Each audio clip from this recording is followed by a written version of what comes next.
श्रीमान आशीष रे national Herald में कंट्रीब्यूटर है और उन्होंने नेशनल हेराल्ड के साइट पर ये उपलब्ध है, आपको हम कॉपी देंगे। उन्होंने राहुल गांधी की पूरी स्तुति गाई है इस लेख में उनके लंदन विजिट के बारे में, और उसमें मैं 2 लाइन पढ़ना चाहूंगा।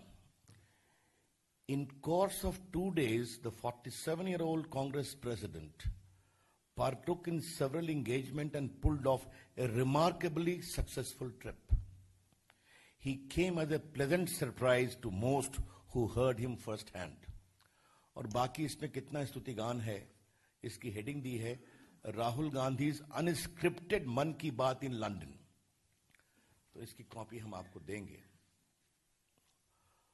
अब जरा सा मैं श्रीमान आशीष रे के कुछ ट्वीट्स को आपके सामने पढ़ना चाहता हूं। कई ट्वीट्स हैं कि टैगोर का वंदे मातरम ने उन्होंने आलोचना की थी, तो छोड़िए। अब देखिए, इनका एक ट्वीट है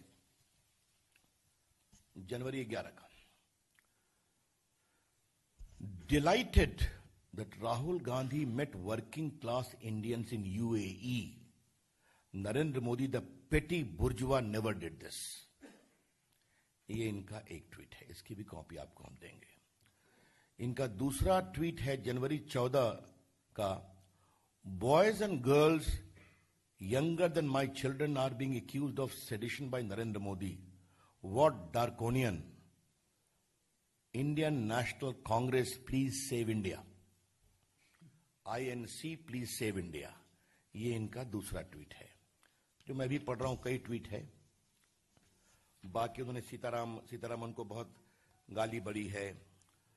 अब ये जनवरी 3 का एक ट्वीट देखिए। एथिज्म ऑफ क्या है, SIM speak is constitution India, the fascism of RSS organ BJP is not. तो मैंने कहा कि समर्पित कांग्रेसी हैं, नेशनल हेराल्ड में लिखते हैं और सोशल मीडिया पर बीजेपी के खिलाफ कैंपेन करते हैं। कहां के पत्रकार हैं मुझे पता नहीं, इनका आज तक मैंने कोई लेख नहीं देखा। लंदन हमारा भी जाना होता है, वहां भी पत्रकारों से मिलना होता है, फॉलो भी करता हूं, लेकिन ये श्रीमान किस स्तर के पत्रकार हैं, कहां लिखते हैं, कहां छपते हैं, ये मुझे पता नहीं है। अब तो आपने देख लिया कि ये पूरा आयोजन कांग्रेस के द्वारा प्रायोजित था।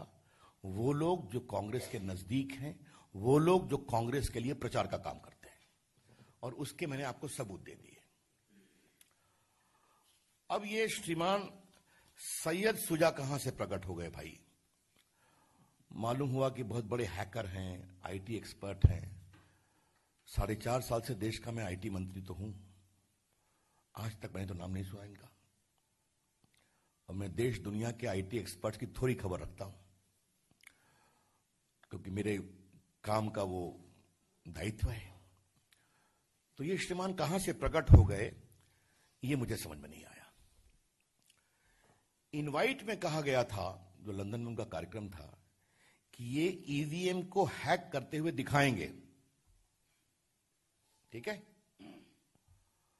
और वो श्रीमान अमेरिका से प्रकट होते हैं, वो भी चेहरा ढांक करके प्रकट होते हैं।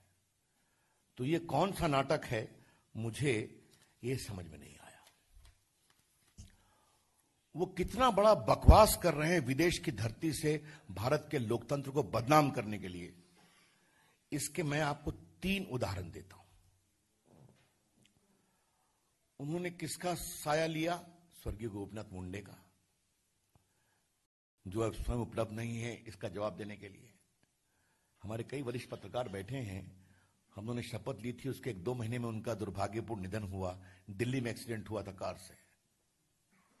और सुधीर गुप्ता जो एम्स के डॉक्टर हैं, जिन्होंने उनका पोस्टमार्टम किया, उन्होंने कल 1-2 टीवी चैनल्स पे कहा कि मैंने पोस्टमार्टम किया था और वो कार एक्सीडेंट के कारण उनके गर्दन में चोट लगी, उनकी डेथ हुई। तो ये हत्या कहां से बोल रहे हैं भाई? दूसरा बकवास देखिए, बाकी सब चुनाव गड़बड़ है, सिर्फ मध्य प्रदेश, राजस्थान, छत्तीसगढ़ ठीक है, वहां हैकिंग नहीं हुई है। अब इसका, और सबसे जो महत्वपूर्ण बात है, he did not offer any proof. उन्होंने कोई सबूत नहीं दिया और न ही अपने को पत्रकारों के द्वारा सवाल पूछने के लिए भी उपस्थित किया, जिसे आप कहते हैं क्रॉस एग्जामिनेशन करना. तो न गवाही, न सबूत, न सवाल, लेकिन देश के ऊपर इतनी बड़ी आरोप लगाने की बात कर रहे हैं. हमारे बिहार में और पूर्वी उत्तर प्रदेश में संजय को मालूम होगा, एक कहावत है, जहां जहां पड़े चरण संतन के तहां तहां भंटा धार. ये व्यंग है. उसको व्यंग कपिल सिब्बल जी वहां क्या कर रहे थे, ये बात मुझे समझ में नहीं आ रही है. What Mr. Kapil Sibal was doing there? The BJP was like to ask this question. In what capacity was Kapil Sibal present there? किस हैसियत से कपिल सिब्बल वहां उपस्थित थे? मेरा स्पष्ट आरोप है कि कपिल सिब्बल पूरे मामले की कांग्रेस की तरफ से मॉनिटरिंग करने गए थे. और कपिल सिब्बल ऐसा करते रहते हैं, कोई नई बात नहीं है. राम जन्मभूमि पर क्या क्या बहस कर दिया, आज तक कांग्रेस पार्टी ने उसको दूर नहीं किया उनके आर्गुमेंट से. आज तक सुप्रीम कोर्ट के चीफ के खिलाफ इंपीचमेंट फाइल कर दिया, बाद में वापस हो गए. आज तक कांग्रेस पार्टी ने यह नहीं कहा कि यह इंपीचमेंट से हम अपने को अलग करते हैं. अब मैं इससे कुछ बड़े सवाल उठाना चाहता हूं. इस पूरे आयोजन से क्या 2014 के देश के जनमत का अपमान हो रहा है? Is the Congress sponsored event designed to defame the popular mandate of 2014? क्या यह देश के 90 करोड़ मतदाताओं का अपमान है?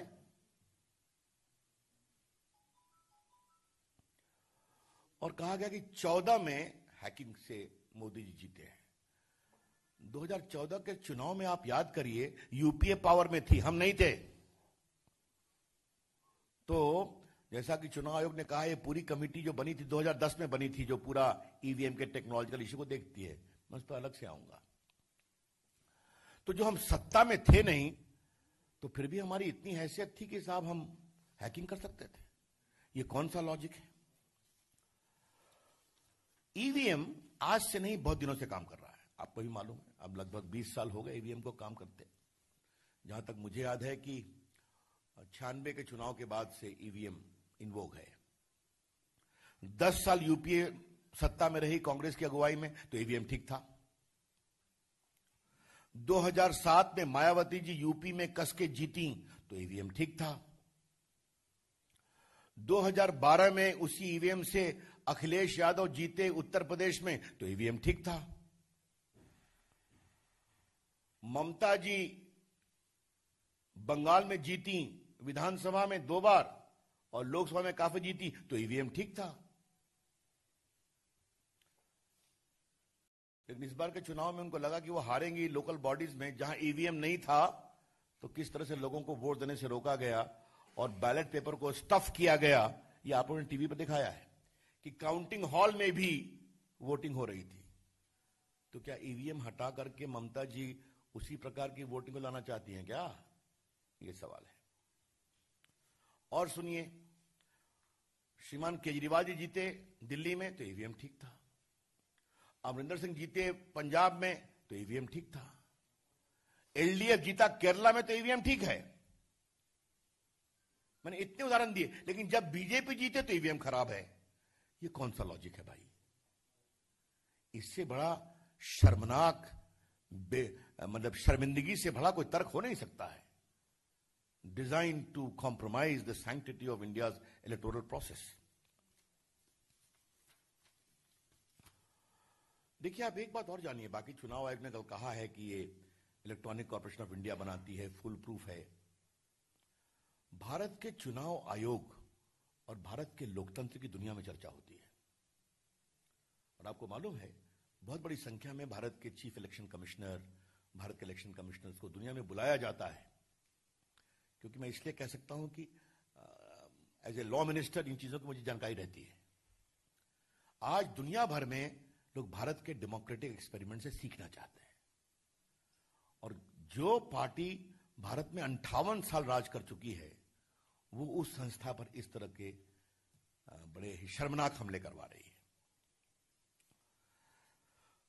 याद करिए, पत्रकारों को अनुभव होगा, 2017 में जब ये चर्चा आई थी तो इलेक्शन कमीशन ने कॉन्स्टिट्यूशन क्लब में एक हैक कराया था कि चैलेंज दिया था कि जो भी पॉलिटिकल पार्टी आए ईवीएम को हैक करके दिखाए।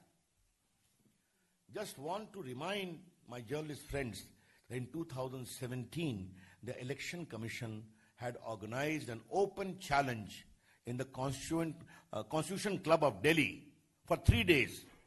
Any political parties can come and show how they can hack the EVM.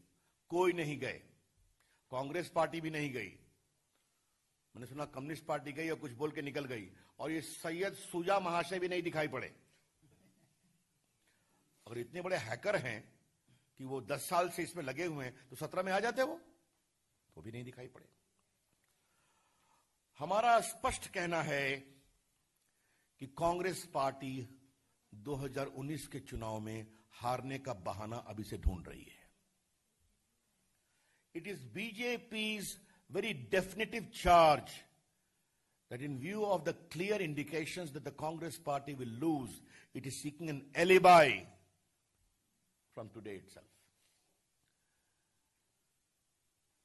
मैंने बार बार कहा था कि राहुल गांधी जी होमवर्क नहीं करते हैं, मेरी एक टिप्पणी रही है, लेकिन राहुल गांधी की पूरी टीम भी होमवर्क नहीं करती है, ये मुझे कल्पना नहीं थी, जो इन बात से सामने आती है। मित्रों, मैं आपसे एक और बात कहना चाहूंगा। अब ये संस्था उनसे कितनी जुड़ी है।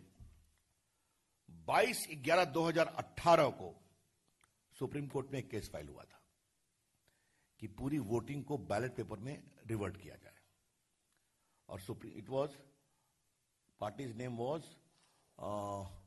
न्याय Bhumi and others versus election commission of India and others. और इसमें क्या लिखा, माननीय मुख्य न्यायाधीश Shri KM Joseph, justice MR Shah ने, having heard learned counsel for the petitioners and upon perusing the relevant materials, we are not inclined to entertain the writ petition. The same is accordingly dismissed. तो Congress party supreme court की बात नहीं मानती है, Rafale के व्यापक निर्णय को भी नहीं स्वीकार करती है, वो इलेक्शन कमीशन पर हमला करती है, वो सीवीसी पर हमला करती है, और जैसे मैंने बताया, जिस चीफ जस्टिस से उनको खुंदक होती है उस पर इंपीचमेंट भी लाते हैं और बाद में विड्रॉ भी करते हैं। तो जो मेरे खिलाफ, और क्षमा करिए, हमारी पार्टी, हमारे नेता के खिलाफ जो बार बार इंस्टीट्यूशन को कॉम्प्रोमाइज करने का आरोप लगा रही हैं, उसकी सबसे बड़ी आरोपी है कांग्रेस पार्टी, जो सुनियोजित तरीके से भारत की संवैधानिक और वैधानिक संस्थाओं की अस्मिता को कमजोर कर रही है।